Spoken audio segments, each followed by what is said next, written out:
Panorama group, जो सोचता है वो करता है।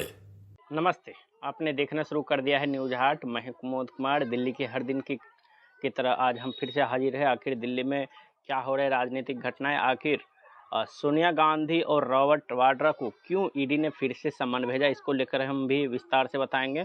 और दूसरी सबसे बड़ी खबर यह है कि दिल्ली में जो फीस बढ़ोतरी हुआ उस पर जो है हंटर चल गया है मुख्यमंत्री रेखा गुप्ता का, उस पर भी हम पूरे विस्तार से बताएंगे। और तीसरी सबसे बड़ी खबर यह है कि जिस तरीके से लगातार जो है आम आदमी पार्टी आरोप लगा रही है बिजली कटौती को लेकर, चाहे स्कूलों में फी बढ़ोतरी को लेकर, उसको लेकर भी बीजेपी अब पूरे एक्शन में नजर आ रही है। हम सबसे पहले बता देते हैं कि आखिर रेखा गुप्ता ने कौन से ऐसा बयान दिया जो दिल्ली में जो है विपक्षी पार्टियां जब बैकफुट पर आ गई है। रेखा गुप्ता ने साफ कहा है कि दिल्ली के कुछ स्कूलों में कुछ अभिभावक लगातार यानी मुख्यमंत्री रेखा गुप्ता के लोगों से संपर्क कर रहे थे और अपनी समस्याएं बता रहे थे कि आखिर किन किन स्कूलों में फीस बढ़ोतरी हुई है। और साथ ही बच्चे और अभिभावक लगातार रेखा गुप्ता से संपर्क कर रहे थे कि स्कूल में जो बच्चे हैं उन्हें लगातार जो है धमकियां दी जा रही है स्कूल से निकाले जाने की। यदि स्कूल फी की बढ़ोतरी में यदि वो फी नहीं भरते हैं तो बच्चे को जो है यहाँ से निकाल दिया जाए। दूसरी तरफ जो आम आदमी पार्टी लगातार जो है बीजेपी के ऊपर हमलावर थी, बीजेपी को निशाना बना रही थी, बीजेपी के ऊपर साफ कर रही थी आम आदमी पार्टी की जब से 2 महीने की सरकार आई है, नई नवेली सरकार आई है, तब से जो है दिल्ली में जो है चाहे वो बिजली कटौती हो, चाहे स्कूल में फी हाइक हो, चाहे वो महिलाओं की सम्मान राशि देने की बात हो, तब से जो है अपने अपने वायदे से बीजेपी जो है मुकर रही है। साथ ही साथ उन्होंने यह भी कहा कि जो भी स्कूल इस कानून का पालन नहीं करता, यदि अभिभावक और बच्चे को परेशान करते हैं तो उसके ऊपर जो है कड़ी कार्रवाई की जाएगी। साथ ही उन्होंने यह भी कहा कि अभिभावक के द्वारा शिकायतें मिल रही है, उन स्कूलों को जो है नोटिस जारी कर दिए गए हैं। आखिर इस तरह के रवैये जो आप क्यों अपना रहे हैं, इसको लेकर साफ तौर पे मुख्यमंत्री रेखा गुप्ता जो है एक्शन में नजर आ रही है। दूसरी तरफ नेता विपक्ष आतिशी मारलेना जो साथ इन्होंने चैलेंज किया है मुख्यमंत्री रेखा गुप्ता को, आतिशी मारलेना ने साफ कहा है कि मैं आपको चैलेंज करती हूं, जब स्कूलों की बढ़ी हुई फीस पर तुरंत प्रभाव रोक लगाने का ऑर्डर जारी कीजिए। साथ ही जब तक स्कूल के खातों का ऑडिट नहीं होता तब तक बढ़ी हुई फीस पर रोक लगाइए।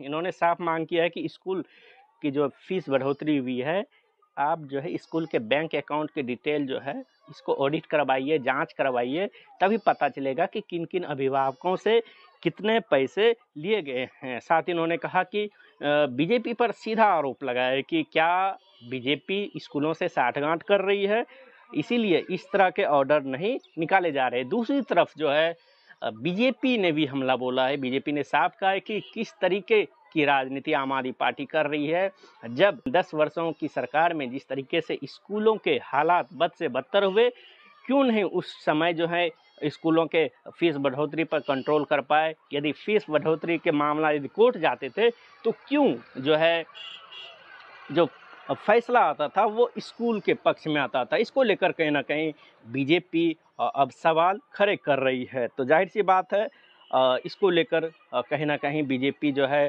फ्रंट फुट पे खेलने की कोशिश कर रही है। और दूसरी सबसे बड़ी खबर है दिल्ली से ही आम आदमी पार्टी ने बीजेपी के ऊपर जो है बड़े आरोप लगाए हैं कि ईडब्ल्यूएस छात्र जो है दिल्ली के स्कूलों में जो एडमिशन ले रहे हैं उन्हें जो है आरक्षण नहीं मिल रहा है। यानी एक बड़े कॉन्फ्रेंस आम आदमी पार्टी के नेता सौरभ भारद्वाज करते हैं और आरोप लगाते हैं कि दिल्ली में जो है प्रशासन और सरकार बीजेपी सही से नहीं चला पा रही है। दूसरी तरफ जो है मुख्यमंत्री रेखा गुप्ता ने आदेश दिया है कि दिल्ली में अब ईडब्ल्यूएस जो प्रमाण पत्र है स्कूलों में, वो स्कूलों में जो नामांकन होंगे उनके लिए नहीं बनेंगे। साथ ही उन्होंने कहा कि सरकार ने स्कूल कॉलेजों में 10% ईडब्ल्यूएस आरक्षण दे रखा है और अब इससे छात्रों को दिक्कत होगी। यानी प्रमाण पत्र नहीं मिल रहा है दिल्ली में, नहीं बनेंगे तो फिर तो दिक्कत होगी। साथ ही उन्होंने कहा कि अस्पतालों में ईडब्ल्यूएस प्रमाण पत्र के आधार पर आरक्षण मिलता है, लेकिन अब संभव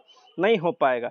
इसको लेकर कहीं ना कहीं आम आदमी पार्टी फिर से घेरते हुए नजर आ रही है। दूसरी तरफ जो है बीजेपी भी कहीं ना कहीं लगातार कोशिश कर रही है साथ ही बीजेपी ने भी हमला बोला है। बीजेपी ने साफ कहा है कि जिस तरीके की राजनीति सौरभ भारद्वाज कर रहे हैं, क्या दो इन एक दशकों की सरकार में क्या इस तरीके के रवैये अपनाए जाते थे। और दूसरी सबसे बड़ी बात उन्होंने कहा कि ईडब्ल्यूएस सर्टिफिकेट बंद करके प्राइवेट स्कूल और अस्पतालों को जो है फ़ायदा पहुंचाना चाहती है बीजेपी। इसको लेकर कहीं ना कहीं वो दावा कर रहे हैं कि हमने भंडाफोड़ किया। साथ ही उन्होंने कहा कि अगर ईडब्ल्यूएस प्रमाण पत्र गलत बने तो बीजेपी ने अपने किन अधिकारियों को जो है सजा दी है, इसको लेकर कहीं ना कहीं सवाल उठा रहे हैं। और दूसरी तरफ वो बोल रहे हैं कि अपने अधिकारियों की गलती की सजा आम जनता यानी आम लोगों को क्यों दी जा रही है। साथ ही उन्होंने कहा कि ईडब्ल्यूएस सर्टिफिकेट बंद करके जो है भारतीय जनता पार्टी जो है निजी स्कूलों और अस्पतालों को फ़ायदा पहुंचाने का प्लान बनाया है। साथ ही उन्होंने कहा कि अब ना ईडब्ल्यूएस सर्टिफिकेट बनेंगे और ना ही ईडब्ल्यूएस आरक्षण का फ़ायदा उठा सकेंगे। इसको लेकर कहीं ना कहीं अब राजनीति गर्मा गई है। दूसरी तरफ जो है रेखा गुप्ता ने भी कहीं ना कहीं आम आदमी पार्टी और केजरीवाल सरकार पर जो है ठिकरप हो रहा है। आज उन्होंने एक स्कूल का दौरा किया और साथ ही उन्होंने कहा कि जो जनसंवाद कार्यक्रम के दौरान एक शिकायत मिली, उन्होंने साफ कहा कि मेरी कॉम मॉडल टाउन से संबंधित एक मामला सामने है जिसमें बच्चों के परिजनों ने गलत तरीके से फीस वसूली और बच्चों को स्कूल से निकाले जाने की जो है शिकायत दर्ज कराई। इस विषय पर जो है तुरंत रेखा गुप्ता ने साफ कहा कि तुरंत अधिकारियों को जो है जांच करने का आदेश दिया और कड़ी कार्रवाई करने के निर्देश दिए। साथ ही उन्होंने कहा कि दिल्ली सरकार शिक्षा के क्षेत्र में पारदर्शिता, समान अवसर और बच्चों के अधिकारों की रक्षा के लिए जो है पूरी तरीके से प्रतिबद्ध है। साथ ही उन्होंने कहा कि जीरो टॉलरेंस की नीति अपनाई गई है, इसमें कोई भी ढिलाई स्वीकार नहीं की जाएगी। साथ ही उन्होंने कहा कि हमारा संकल्प स्पष्ट है कि हर बच्चे को न्याय, सम्मान और गुणवत्तापूर्ण है शिक्षा मिलनी चाहिए। कहीं ना कहीं लगातार जो है रेखा गुप्ता भी आम आदमी पार्टी के सवालों का जवाब दे रही है। साथ ही उन्होंने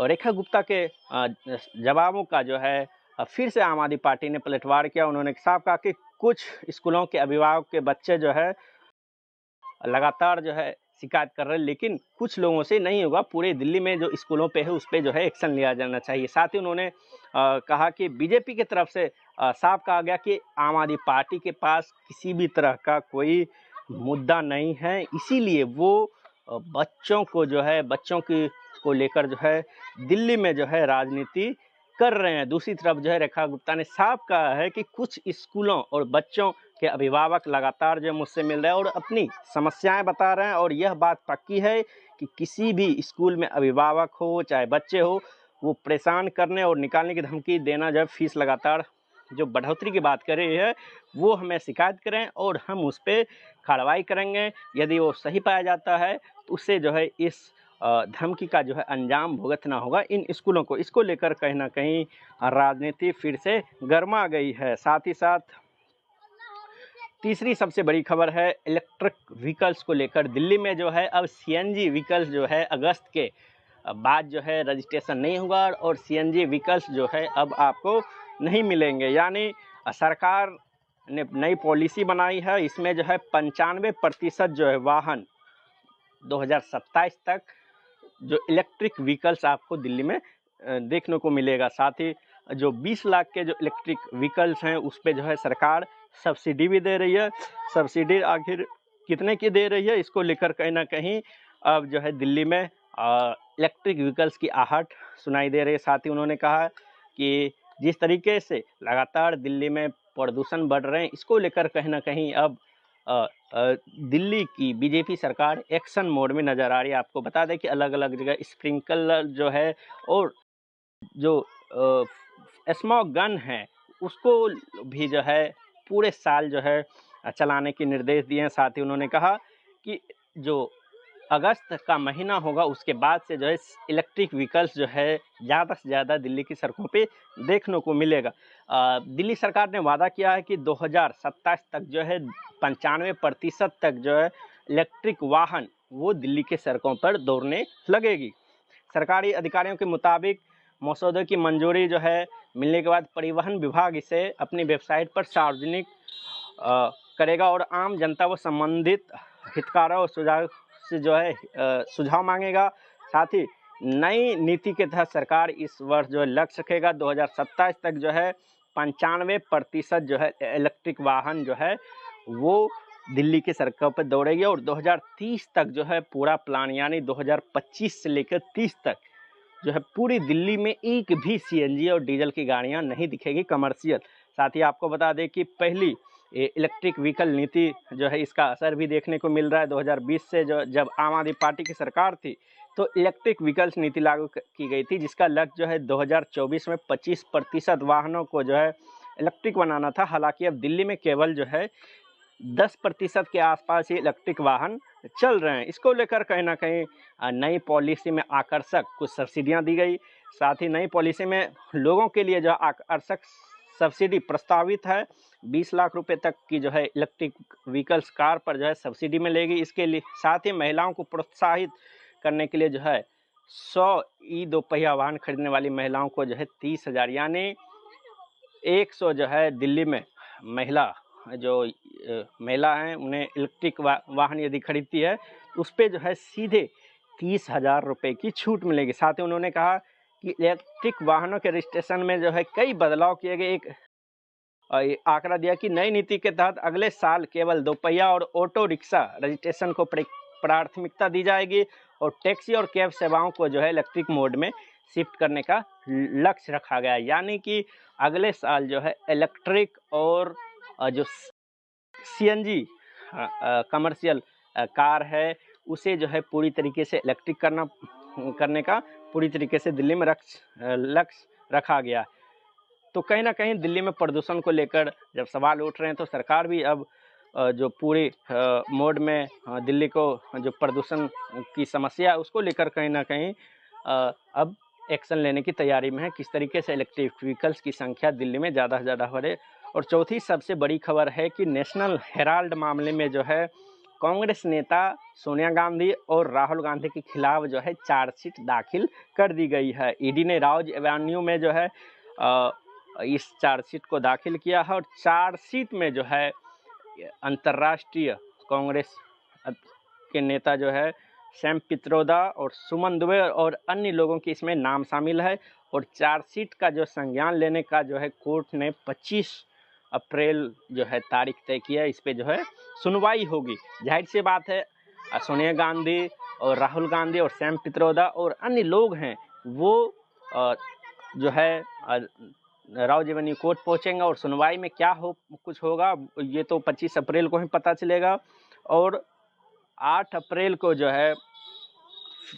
है ईडी ने रॉबर्ट वाड्रा यानी सोनिया गांधी के दामाद को भी गुरुग्राम में एक भूमि सौदे के मामले में ईडी ने जो है समन भेजा था, लेकिन वो नहीं पेश हुए। जाहिर सी बात है ईडी ने फिर से दोबारा समन भेजा, और दिल्ली की ईडी ने दूसरा समन भेजते ही गुरुग्राम के सुतकोहर जमीन सौदे मामले में जो है पूछताछ के लिए ईडी ने बुलाया है। जाहिर सी बात है कि अगर इसमें कुछ गड़बड़ी हुई तो रॉबर्ट वाड्रा जो है सामने नहीं आए, और इसमें जो है रॉबर्ट वाड्रा जो है साफ कहा है कि इसमें कुछ पाने की ज़रूरत नहीं है। 20 सालों में कुछ नहीं मिला, यानी 8 अप्रैल को भेजा गया समन उसमें जो है हाजिर नहीं हुए। जाहिर सी बात है फिर से दोबारा समन मिला है रॉबर्ट वाड्रा को, और उन्हें जो है पेश होने के लिए बुलाया गया है कि ईडी जो गुरुग्राम में जो सौदे हुए हैं ज़मीन के मामले में इसको लेकर कहीं ना कहीं ईडी पूछताछ करी। तो आज के लिए बस इतना ही, तब तक देखते रहे न्यूज़ 8।